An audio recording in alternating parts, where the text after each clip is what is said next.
হ্যাঁ, এখানে এসে অনেক ভালো লাগছে। আমরা মেলায় দেখতে এসেছিলাম। নাগরদোলা আছে, ফুচকা বলে ফেলছি তো।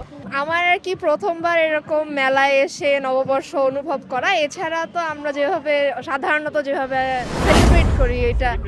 সবাইকে শুভ নববর্ষ। নববর্ষ নতুন বছর, বাংলা নববর্ষ।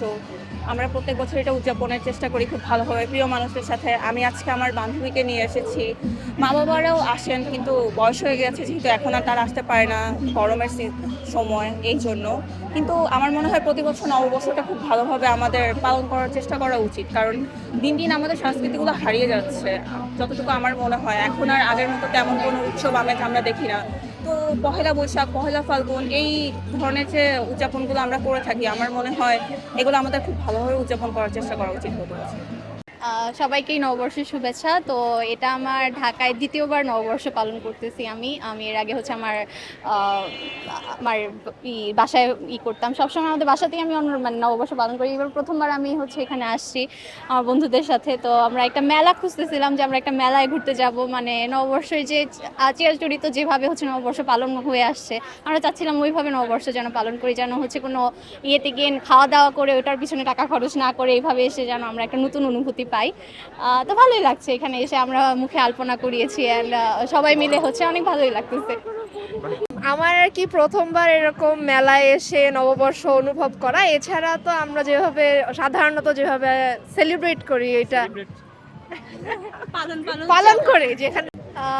মেলায় এসে অনেক বেশি ভালো লাগছে। আমরা একটু আগে নাগরদোলাতে উঠেছি এবং তারপরে আমরা আলপনা মুখে মুখে মুখে আলপনা করেছি।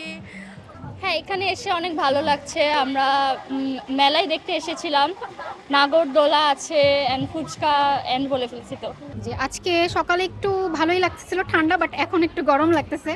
এমনি রাস্তায় একটু জ্যাম ট্যাম ছিল তো, বাট এখানে আসার পর ভালোই লাগতেছে। মানে সবাই মানুষ টানুষ দেখতেছি, সবাই আমেজ শাড়ি পরে আসছে, তো দেখেই ভালো লাগতেছে। গত বছরের চাইতে এবার আমি দেখছি যে মানুষের আনাগোনাটা বেশি। মানুষ এবার খুব বেশি দেখতেছি। সবাই মানে উৎসব মুখর একটা পরিবেশ, শাড়ি পরে আসছে, সবাই অনেক সুন্দর বাঙালিয়ানা সাজ। গত বছর আমার কাছে লেগেছিল যে একটু মানে কম ছিল। আজকে বাসা থেকে কি আপনার পান্তা ইলিশ খাওয়া হয়েছে? বাসা থেকে এখনো খাওয়া হয়নি, আমি সকালবেলা বের হয়েছি, তো অবশ্য রাতে গিয়ে খাবো হয়তো। গত বছরের তুলনায় এবার ভিড়টা বেশি হওয়ারও আমার মনে হয় বেশ কিছু কারণ রয়েছে। দেখা যাচ্ছে যে আমরা যেহেতু সবাই সোশ্যাল মিডিয়া চালাচ্ছি, তো সবাই নিজেদের যে ঐতিহ্য সেটা সম্পর্কে অনেক বেশি সচেতন হচ্ছে।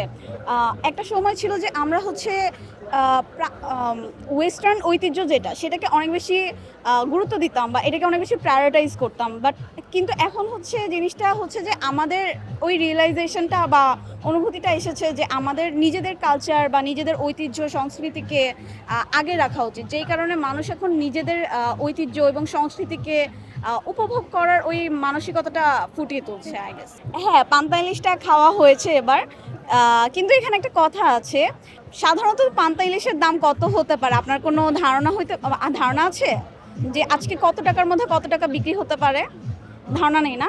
তো আজকে এক প্লেট পান্তা একটুকু 250 টাকা করে তারা বিক্রি করছেন। আমরা ওটাই খেয়েছি আসলে, মানে একটা এক্সাইটমেন্ট থেকে।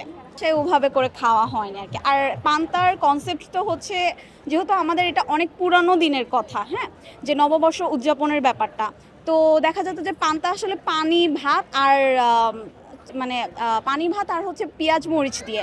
ইলিশ মাছের প্রচলনটা কিন্তু ছিল না, যেহেতু এখন আমরা সবাই এই জিনিসটা এফোর্ড করতে পারি, এই কারণে এটা অ্যাড হয়েছে। আদার দেন দ্যাট মানে আমার মনে হয় যে ইলিশটা ওকে।